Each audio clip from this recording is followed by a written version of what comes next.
Alhamdulillahirrahmanirrahim alladzi khassana bi'ala maziyah haitsu lana bi'abari khairul mursalin wa khairul waliyin bil anam asyhadu an la ilaha illallah wahdahu la syarika lah alladzi khada'a bi jalalihi wa kibriyaihi jami'al awalim wal mulku wal aqasiratul fiham wa asyhadu anna sayyidana Muhammadan abduhu wa rasuluhu sahibul fadaili wal qadri alladzi la yusam Allahumma salli wa sallim ala sayyidina Muhammad wa ala alihi wa ashabihi mustafain akhyar wal muqtafin asrar fadaili ala dawam amma ba'd.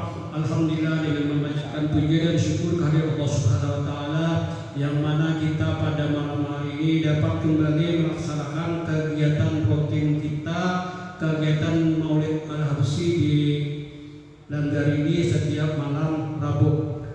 Alhamdulillahirabbil alamin, dengan rahmat dan karunia-Nya dari Allah Subhanahu wa taala sehingga kita pada malam hari ini alhamdulillah setelah habis di sana ini sampai hujan.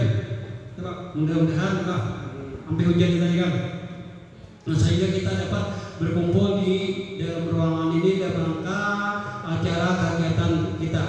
Di samping itu ada juga kita akan membacakan hajat.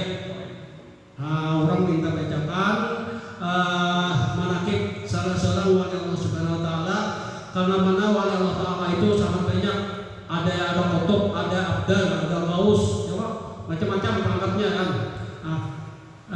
Kita pada malam hari ini akan membacakan salah seorang manakib daripada aulia Allah Subhanahu wa taala, yaitu bernama Sayyidi Ahmad At-Tijani radhiyallahu taala anhu.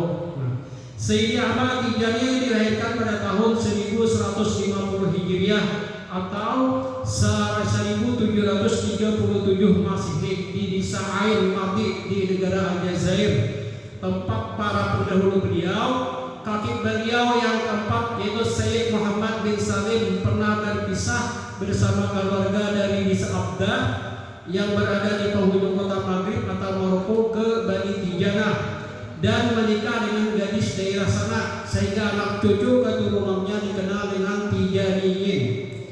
Nama lengkap beliau adalah Abu Abbas Ahmad bin Muhammad bin Mukhtar bin Ahmad bin Muhammad bin Salim bin Abi Aid bin Salim bin Ahmad Al-Alawi bin Ali bin Abdullah bin Abbas bin Abdul Jabbar bin Idris bin Ishaq bin Jainal Abidin bin Ahmad bin Muhammad An-Nafsi Az-Zakiyah bin Abdullah Al-Kamil bin Hasan Al-Musanna bin Hasan As-Sibti bin Ali bin Abi Thalib karramallahu wajhah. Sedangkan dari pihak ibunya adalah Sayyidah Aisyah binti Sayyidi Al-Jalil Abi Abdullah Sayyidi Muhammad bin As-Sanusi At-Tijani Al-Madawi. Sebagaimana kebanyakan manusia pilihan Allah Subhanahu wa taala, Syekh At-Tijani sudah hafal Al-Qur'an ketika yaitu ketika umur 7 tahun. Jadi ketika umur 7 tahun Syekh Ahmad bin At-Tijani ini sudah hafal Al-Qur'an. Kita belum doa. Samanya ada pagi lebaran Pak. 7 tahun sudah hafal ya kan. Karena mana menurut cerita dari guru-guru di daerah sana itu, daerah Maghribi, daerah Jazair, Maroko, kekanakan harus itu banyak sudah orang hafal Al-Qur'an. Di sana karena kayak kita di Indonesia, harus sudah banyak menghafal Al-Qur'an. Beliau juga dengan giat mempelajari ilmu keagamaan seperti ilmu usul, furu', adab, sehingga ketika beliau remaja sudah dapat mengajarkan ilmu-ilmu tersebut. Maka setiap orang yang bertanya ia jelaskan tanpa berpikir. Jadi bila ada orang bertakun, sidin jelaskan tanpa berpikir panjang, seolah-olah kapingan papan tulis tertampang di hadapannya, ya kan? Seakan-akan papan tulis itu ada di hadapan. Nah, di hadapan itu kan.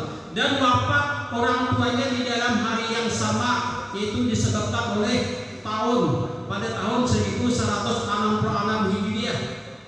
Ketika ia berumur 21 tahun, beliau memasuki dunia sufi. Jadi ayah dan ibu beliau meninggal dalam satu hari yang sama, bayangkan. Ayah, mama dan abah meninggal dalam satu hari yang sama kayak Palat. Nah, tumbai matinya ya kan dalam hari itu karena disebabkan oleh penyakit taun. Penyakit mendadak sumber itu taun kan. Sebelum mengembangkan tarikatnya secara mandiri, Sayyidi Ahmad At-Tijani menemui beberapa orang kutub. Di antaranya yang ditemui beliau adalah Sayyid Muhammad bin Hasan Al-Wanjali. Beliau adalah salah seorang tokoh dari tarikat As-Sajiliyah yang memberitakan kepada Sayyidi Ahmad At-Tijani bahwa beliau akan menemukan kedudukan sebagai Al-Qutb Al-Kabir. Wali kutub lainnya yaitu Syekh Maulana At-Tayyib bin Muhammad bin Abdullah bin Ibrahim Al-Yamlahi. Sayyidi Ahmad Tijani pernah mendalami tarikat Fadiliyah Abdul Qadir Jailani Pas. Beliau juga pernah mengambil tarikat Khalwatiyah dari Abu Abdullah bin Abdurrahman Al-Ajhari.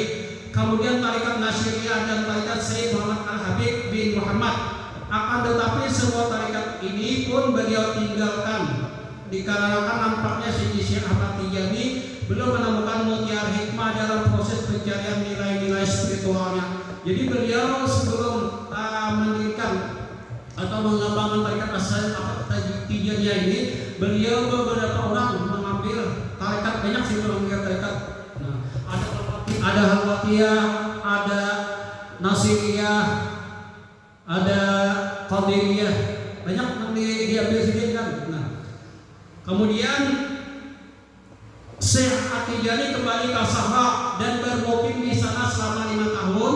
Sesudah itu ia berangkat ke Mesir menemui Syekh Mahmud Al-Qurdi. Berkata Syekh Mahmud Al-Qurdi, engkau adalah orang yang dikasihi di sisi Allah. Lalu Syekh At-Tijani bertanya, di mana engkau tahu? Jawab Syekh Mahmud Al-Qurdi, dari Allah. Kemudian Syekh Mahmud Al-Qurdi berkata, apa yang kamu tuntut? Jawab Syekh At-Tijani, aku menuntut derajat Al-Qutbaniyatul Ujma'. Syekh Mahmud Al-Qurdi berkata, bagimu lebih daripada itu. Jadi ketika Syekh Ahmad Tijani berangkat ke Mesir, beliau menemui Syekh Mahmud Al-Qurdi. Nah, di sana Mahmud Al-Qurdi ini mengatakan engkau akan mendapatkan derajat yang lebih tinggi, yaitu derajat Qutbaniyatul Ujma'. Ujian Syekh Ahmad Tijani gimana sampai kami tahu? Maka itu dijawab oleh Syekh Mahmud Al-Qurdi, itu dari Allah Subhanahu wa Ta'ala. Sayyidi Ahmad Tijani berangkat dari Hijaz manakala sampai di Makkah bulan Syawal tahun 1187 Hijriah, menemui Sayyidi Ahmad bin Abdullah Al-Hindi dan mengambil daripadanya beberapa ilmu dan rahasia. Tidak melalui pertemuan, hanya melalui surat menyurat, karena Syekh Abdullah Al-Hindi ini tidak bisa ditemui. Kata Syekh Ahmad bin Abdullah Al-Hindi, engkau orang yang mewarisi ilmuku, asrarku, dan dikabarkan bahwa Syekh akan mencapai makam Imam Abu Hasan As-Sajili. Jadi ketika beliau sampai di Makkah, kemudian menemui Syekh Ahmad bin Abdullah Al-Hindi ini kadang gampangan kadang-kala menemui seorang wali ini. Kadang-kala, Syekh Ahmad Tijani juga menemui ini hanya melalui dengan perantara surat menyurat kada beta orangnya, surat menyurat tidak kada beta orangnya. Kemudian di dalam surat itu dikabarkan bahwa engkau akan mendapatkan makam Imam Abu Hasan As-Sajili. Setelah selesai berhajinya, maka berangkatlah ia ke negeri Madinah untuk ziarah ke makam Rasulullah SAW dengan penuh hibah dan ta'zimnya. Sesudah selesai Syekh At-Tijani menemui Al-Qutb Kabir Syekh Samad Al-Madani, ia menghabarkan kepada Syekh Tijani adalah wali kutub yang menghimpun semua derajat kutub. Jadi ketika setelah berhaji kemudian sudah di Mesir, dia menemui wali seorang kutub yaitu Syekh Samad Al-Madani. Kemudian di dalam buku kitab yang lain itu diterangkan Syekh Samad ini menyuruh kepada Syekh Ahmad Tijani bermakam dan berpemakam. Cuma Syekh Ahmad Tijani kada mau bermakam sendiri karena ada keperluan yang lain lagi, sehingga Al-Qutb Kabir Syekh Samad tadi menghabarkan kepada Syekh bahwa engkau akan menghimpun semua derajat kutub. Ini dari perkataan Syekh Samad Al-Madani kepada Syekh Ahmad At-Tijani bahwa engkau akan menghimpun semua derajat kutub akad. Kemudian Syekh Ahmad At-Tijani menuju kampung Abu Abi Sanggut dan bermukim di sana, sehingga Allah Subhanahu wa taala membuka At-Tijani melihat Rasulullah SAW secara yang qadatan jaga, dan Rasulullah menjelaskan dia sebagai guru pembimbingnya, dan kemudian Rasulullah mentalkin wirid istighfar salawat pada tahun 1197 Hijriah. Di tahun 1200 Hijriah bertepatan dengan umur Ahmad Tijani 50 tahun. Rasulullah SAW mensempurnakan wirid dengan tahlil, dan Rasulullah perintahkan supaya melazimi tarekat ini tidak perlu halwat dan menjilat. Jadi ketika beliau sampai di Adi Sambur bermukim di sana, maka di sanalah terbukanya hijab kepada Syekh Ahmad Tijani radhiyallahu taala, dan beliau langsung melihat Rasulullah SAW secara jaga yang audatan, melihat Rasulullah secara jaga. Kemudian Rasulullah menjelaskan bahwa dia adalah sebagai guru pembimbingnya, guru tunggalnya adalah Rasulullah. Kemudian Rasulullah pada tahun itu juga mentalkin wirid istighfar salawat tahun 1190 Hijriah. Kemudian bertepatan dengan 50 tahun umur beliau, maka Rasulullah SAW sempurnakan wirid dengan tahlil, dan Rasulullah beritahu supaya melazimi tarekat ini tidak perlu halwat dan mujilah lagi. Makanya disuruh bapak melazimi tarekat ini kada lagi mengembangkan tarekat yang lainnya. Maka sejak itulah Syekh Ahmad Tijani meninggalkan wirid-wirid tarekat yang diambil dari masyayikh tarekat, dan Rasulullah izinkan untuk mentalkinkan kepada orang banyak. Kepada Syekh Ahmad Tijani, jika aku merupakan pintu untuk kelepasan dan keselamatan orang yang berbuat maksiat yang berpegang denganku, maka aku terima. Jika tidak, maka kelebihan apakah bagiku? Jawab Rasulullah SAW, engkau adalah pintu dari kelepasan tiap-tiap orang berbuat maksiat yang berpegang dengan engkau. Maka turunlah Syekh Ahmad Tijani dari manusia untuk membimbing manusia dan mentalkinkan tarekat kepada mereka. Setelah itu tersebarlah tarekat ini di mana-mana negeri. Pada bulan Muharram 1214 Hijriah, maka Syekh Ahmad Tijani kepada makam Al-Qutbaniyatul Ujma, dan tanggal 18 Syafar pada tahun itu juga sampai kepada makam Al-Khatmi wal Khatmi. Karamat beliau, sedangkan daripada karamat yang antara murid-muridnya diberi izin untuk berkhalwat dalam jangka waktu yang telah ditentukan. Namun murid tadi merasa lezatnya dalam khalwat ini, maka murid tersebut menambah waktu khalwatnya lagi. Maka datanglah Syekh Ahmad Tijani dalam khalwatnya menegur murid itu. Syekh Ahmad Tijani pada waktu itu berada di kota Pas, karena muridnya berada di kampung. Jadi ketika muridnya lezatnya beramal, berujlah bahwa masa asal lezat bagaimana Pak? Sehingga waktu yang diberikan misalnya 40 hari, karena kenyamanan itu lalu menambah kan? Sehingga datanglah di dalam halwat itu Syekh Ahmad Tijani menegur kepada muridnya itu nih, karena melebihi dari jatah yang telah ditentukan. Sedangkan Syekh Ahmad Tijani pada waktu itu berada di kota Pas, sedangkan muridnya berada di kampung. Sehingga daripada keramatnya masuk salah seorang muridnya yang diakui bahwa ia sampai kepada makam ma'rifat. Murid itu sedang membaca kitab karangan salah seorang sufi. Akhirnya tergelitik dalam hatinya, merasa ta'zim terhadap pengarang kitab itu, hampir-hampir mengubah pandangannya pada Syekh Ahmad Tijani.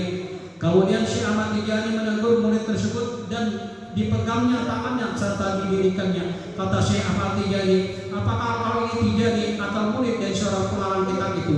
Maka Syekh Ahmad Tijani berada, apakah kau ini Tijani murid? Apakah kau ini Tijani atau murid dari seorang pengarang kitab itu? Waktu itu Syekh Ahmad Tijani berada di Syahrak, sedangkan muridnya berada di Pas. Jadi ketika muridnya kasayangnya itu membacakan membaca kitab, kemudian maka datanglah Syekh Ahmad Tijani menanyakan kepada muridnya itu tadi. Nah, katanya apakah kau ini Tijani atau tidak? Maka dia sedangkan waktu itu Syekh Ahmad Tijani berada di Syahrak, sedangkan muridnya berada di Pas. Kemudian sedangkan daripada keramatnya lagi salah seorang murid Syekh Muhammad bin Al-Masri ingin musafir. Sebelum berangkat ia menemui guru-gurunya. Syekh Muhammad bin Al-Masri berwasiat, apabila engkau dalam kesulitan minta tolonglah kepada seseorang ini, Syekh Ahmad Tijani. Maka berangkatlah murid ini menuju Hijaz ingin berhaji melalui perjalanan laut maut. Takdir Allah menentukan kapalnya pecah dan tenggelam, dan kecuali si murid dengan 7 orang temannya yang berpegang pada kapingan papan kapal tersebut, sehingga mereka terdampar di sebuah pulau. Mereka beristirahat menanti datangnya kematian. Kemudian Allah ingatkan wasiat gurunya. Akhirnya ia istighatsah kepada Syekh Ahmad Tijani radhiyallahu taala anhu. Kemudian tertidur. Dalam waktu tidur ia bermimpi bertemu dengan Syekh Ahmad Tijani serta perintahkan supaya membaca ya aliman bil altab dan dengan nahab. Jadi ujar itu apabila engkau kesulitan dalam di mana saja dalam apa mudarat dengan maka bacalah ya aliman bil altab najina miman hab. Kalau Sayyidi Syahmat Muhammad Saman dipanggil ya Salman gitu Pak, 3 alif. Kalau Syekh Tijani itu panggilannya Pak ya aliman bil altab najina miman nahab. Ya aliman bil altab najina miman hab. Alhamdulillah beberapa orang ikhwan yang ada di khususnya Banjarmasin, alhamdulillah ini terbukti memanggil yang ya aliman bil altab najina mimman nahab. Setelah terbangun kemudian dia membaca isi tersebut, tiba-tiba datanglah sang buah kapal menuju pulau itu serta membawa mereka ke tempat yang aman. Kemudian mulai itu mencatat hari dan tanggal datangnya kapal dan mimpinya bertemu dengan Syekh Ahmad Tijani radhiyallahu taala anhu. Tatkala kembali ke pas langsung saja menanyakan tentang Syekh Ahmad Tijani. Penduduk mengatakan bahwa Syekh Ahmad Tijani sudah wafat. Tanggal hari wafat dan bulannya kemudian dicocokkan tanggal harinya, ternyata 7 hari sesudah Syekh Ahmad Tijani wafat dia bertemu dalam mimpinya. Setengah daripada alamatnya pada hari Sabtu tanggal 17 Muharram tahun 1279 Hijriah keluar air susu yang sangat segar dari kubur Syekh Ahmad Tijani sampai melimpah dalam waktu cukup lama. Lalu berkumpullah orang-orang di sana untuk mengambil susu tersebut, dan susu itu masih ada di sebagian tempat sampai sekarang tidak berubah. Wafatnya Syekh Ahmad Tijani waktu subuh hari Kamis tanggal 17 Syawal tahun 1230 Hijriah, dimakamkan di kota Fas, Maroko. Umur beliau 80 tahun. Jadi umur beliau 80 tahun. Maka cukup sampai di sini saja kita membacakan manaqib Sayyidi Syekh Ahmad bin Muhammad Tijani radhiyallahu taala anhu. Mudah-mudahan ada barakatnya, ada manfaatnya. Mudah-mudahan orang yang dihauli pada malam hari mendapatkan syafaat maghfirah dari Allah Subhanahu wa taala. Bismillahirrahmanirrahim. Alhamdulillahirrahmanirrahim. Allahumma bi jahi sayyidina Muhammadin sallallahu alaihi wasallam azim. Al-jahi bi qadri al-jabal hijadik wa jahi badal kalbari jana jarwa ilaihim sakana kadabu wa bi hurmatil hafina hawla al-arshi wa bi hurmati syakin hadha Syekh Ahmad Tijani radhiyallahu anhu bi hurmati khalifati Syekh Haji Ali Harazim radhiyallahu anhu wa tusalli ala sayyidina Muhammadin wa alihi wa sahbihi wa azwajihi wa dhurriyyatihi وأن تغفر لنا ولوالدينا ولإخواننا ووالديهم ولجميع المسلمين والمسلمات الأحياء منهم والأموات أن تفيض علينا مدد شيخنا أحمد تجاني هذا ما تعود بركاته علينا في ديننا ودنيانا وأخرانا وأن تجعلنا وذريتنا سالمين طاعين عارفين بك مستقيمين على شريعة متفقين على شريعة متألفين بالخيرات حسنين الأخلاق مفرحين مفخرين لأبويهم غير مزيلين لهما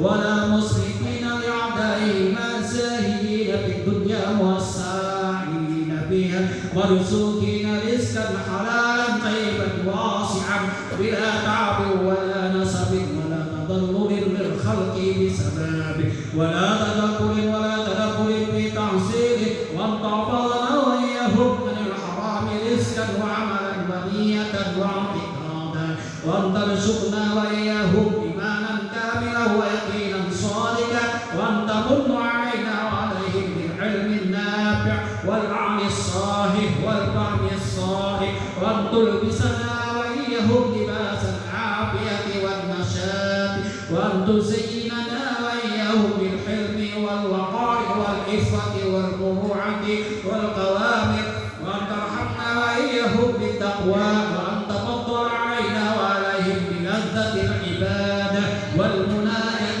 إياك قلوبنا وقلوبهم عن الاستقامة بغيرك وأن تبارك في أمرنا وأعمالهم وأن تبلغنا إياهم عن بيت الله الحرام وزيارة قبر نبيك سيدنا محمد صلى الله عليه